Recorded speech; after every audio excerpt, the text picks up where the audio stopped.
Hello and welcome back. Sean here, Mountains Garage. Thursday afternoon, I had to stop and think about that. The only day all week it hasn't been raining, and I took advantage of that and set up outside the door and cut off the broken Bellhousing on this TH400 case. So I can install my personal favorite of the big three, the ATI SFI rated replacement Bellhousing. I've stated before, might as well say it again, ATI is my favorite. It's the most compact, the most complete, because nice instructions, a gasket for here between the back of the Bellhousing and the front of the pump. And they give you genuine flange bolts with the factory OEM sealing washer. No silicone or RTV required. It's a nice piece.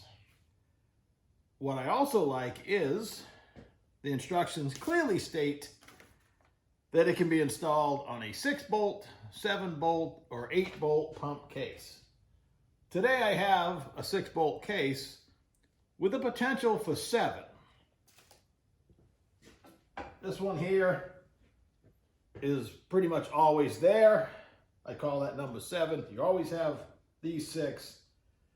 I call that 7. 8 will be down here. The boss is completely missing on this one. So I could run it as is with 6. ATI even gives you pipe plugs to put in the 2 holes you might not use, making it look more complete and not filling full of garbage. But today, I always, not just today, take advantage of all the holes possible. I've done it enough times, it's not necessarily hard or time consuming. I will have to go wash everything again. Highlights from cutting off the Bellhousing that I've said a million times, but hey, all in one video. I take a straight edge and I mark, happen to have a straight edge right here. I just set up and mark it across from each direction. There's a little indentation right here. So this meets it on either side. That's the only mark I have to make. I take my Sawzall blade, with holding the case like this, I have a engine stand outside with one of these holders on it. Cut down through on both sides. Then I kind of go in toward the pump a little bit because these 3 bosses that stand out need to be ground off. I need to get close to them. So I just scoop down, I miss it, and I use that depth all the way around, meet the middle. I beat my personal best this morning by a long shot because I typically use a metal blade, like 14 teeth per inch. They work okay, but they do get clogged or dull on occasion. Aluminum likes bigger teeth. I was going through my Sawzall blades today, and I found one that said demolition or nail infused demolition. It's made to cut some metal. It's made for wood, but it's got giant teeth on it, and this thing is a ripper. You better, this is more slow and controlled if you're first time out, and it'll do a fine job. I usually lubricate the case with WD-40 or something with this. With this, no need. The chips are flying. You're hogging right down through it. I literally cut the whole thing off roughly in less than a minute. And then I've learned, I love my M18 cordless grinder, but it does not hold a candle to my plug-in grinder, my old Craftsman. And the same holds true for the Sawzall. However, this Lennox blade was too thick to fit in my Craftsman that I've had forever.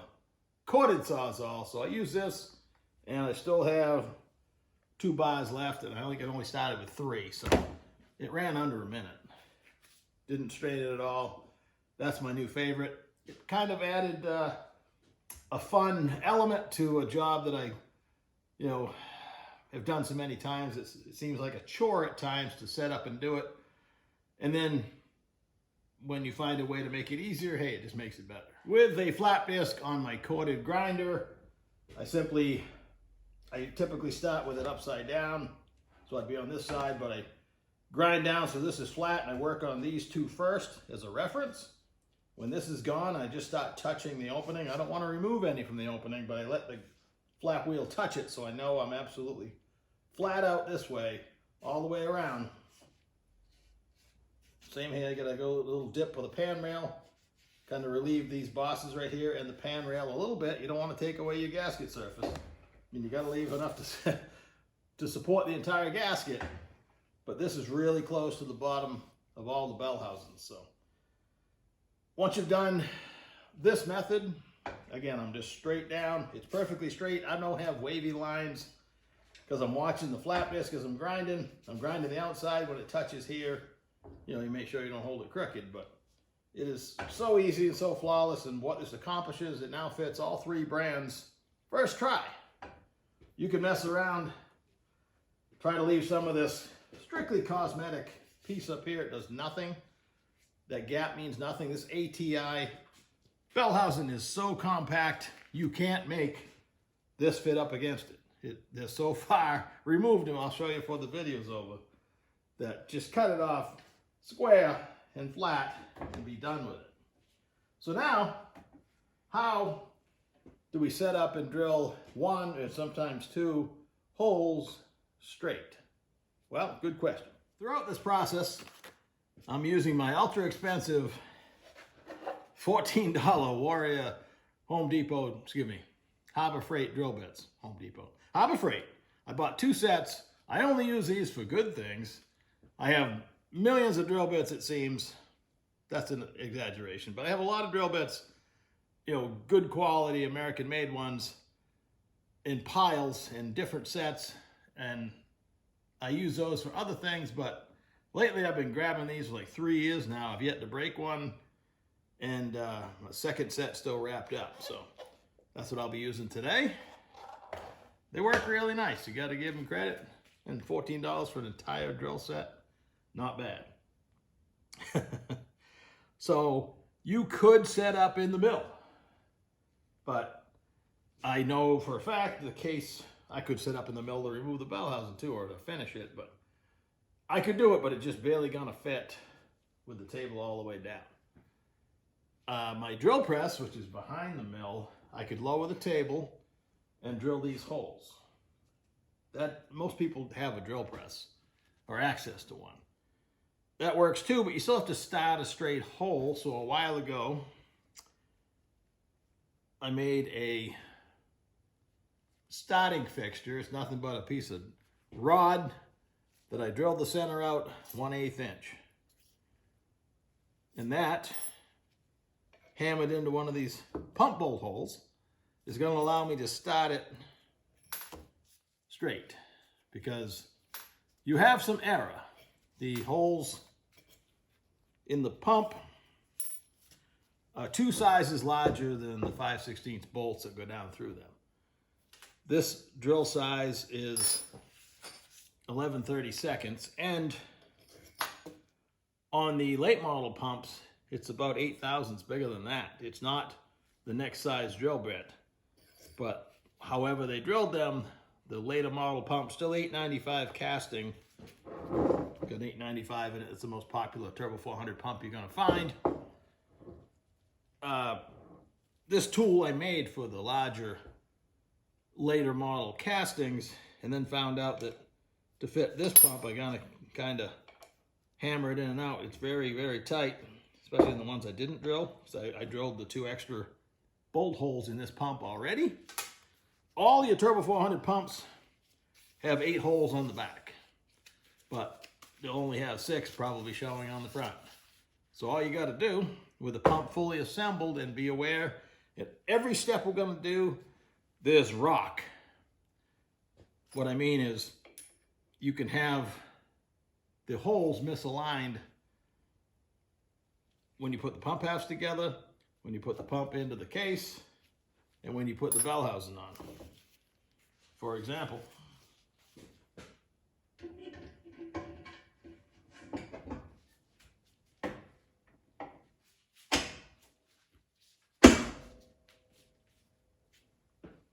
you get stuck. It's a precision fit. Once it's in, it's loose. Rock, see that? You don't want to have it favored one way or the other when you're setting up to drill your bolt. So you want to equalize that. And you can actually put a bolt hole in it to do that, which we will. If you're perfectly straight, it comes out. Same with dropping it in. So to drill the extra 2 holes in the pump, I like to just empty the table on my drill press. So this sits flat. Because again, these holes are already showing. All I need to do is drill down through using the back of the cover as a guide. But you don't want it rocking all around, so I just searched around and found something that fits underneath as a support while I'm drilling. It works pretty slick. Again, a piece of wood, anything. If you wanted to hold it, you could, but you kind of got it's gonna want to go like that. So not fancy, doesn't have to be. Again, these holes, 2 drill sizes larger than the bolts going through. So you got a little wiggle room. So let's put the pump back in for a second.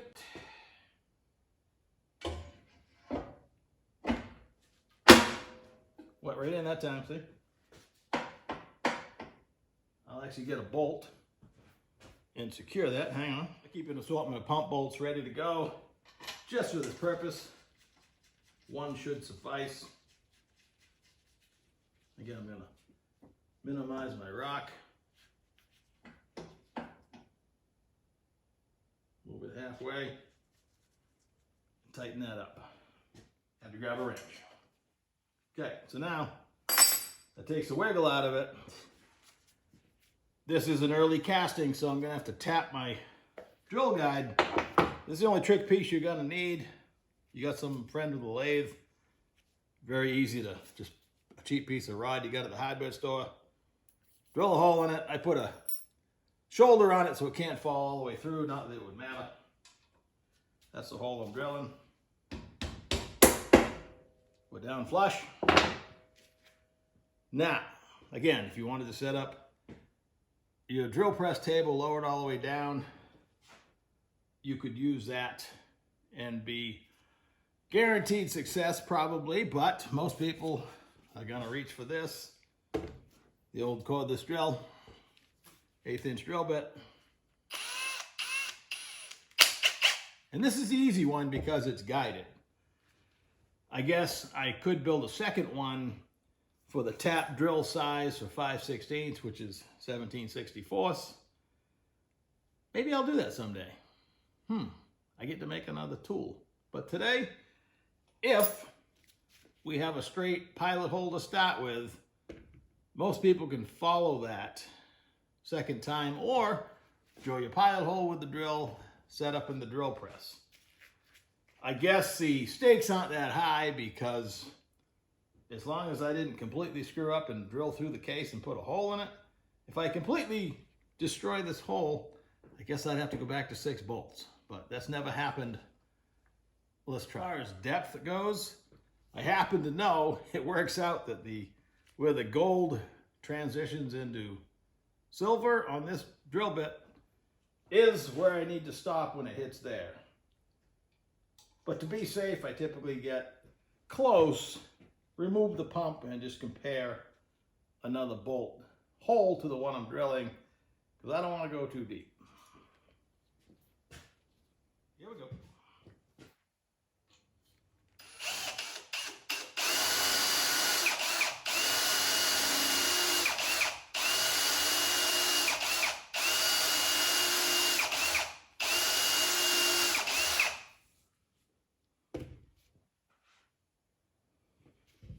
Double check.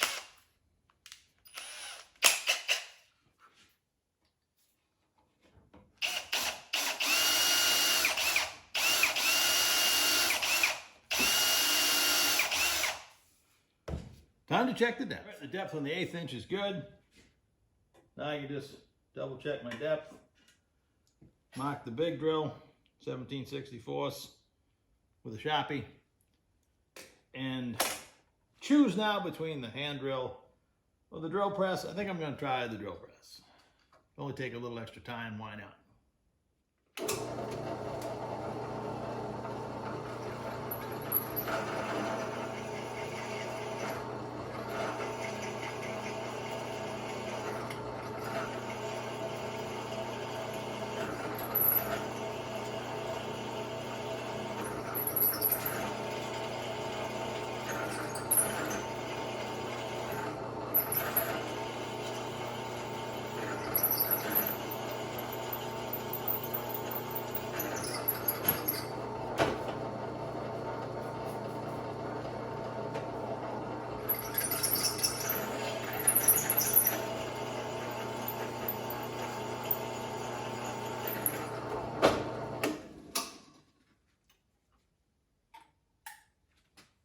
Also going to use the drill press to start the tap, just by hand,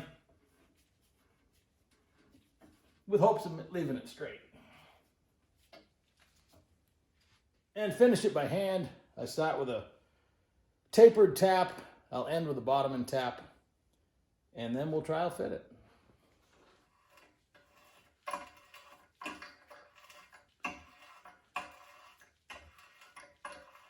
Just getting the bottom end tap down to the bottom of the hole.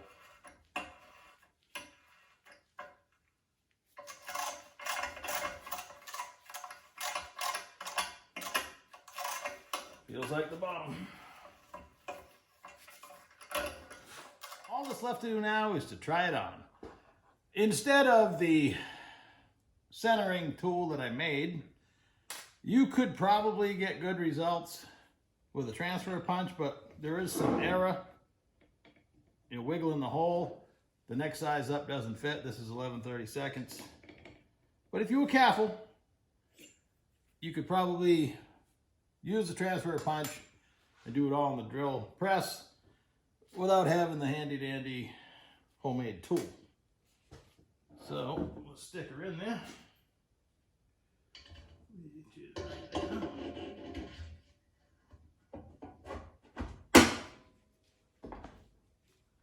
There's that. Let's lock that straight up and down.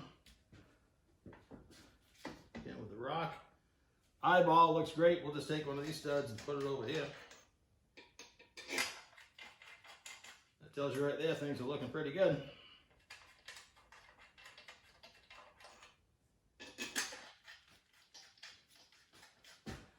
And the bell.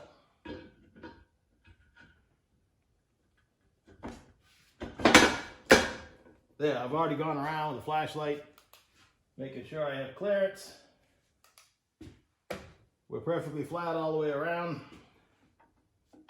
Let me put one bolt in there. That's not gonna work. Yeah, well, just so it doesn't fall out. As you can see, the case is so much larger than the housing.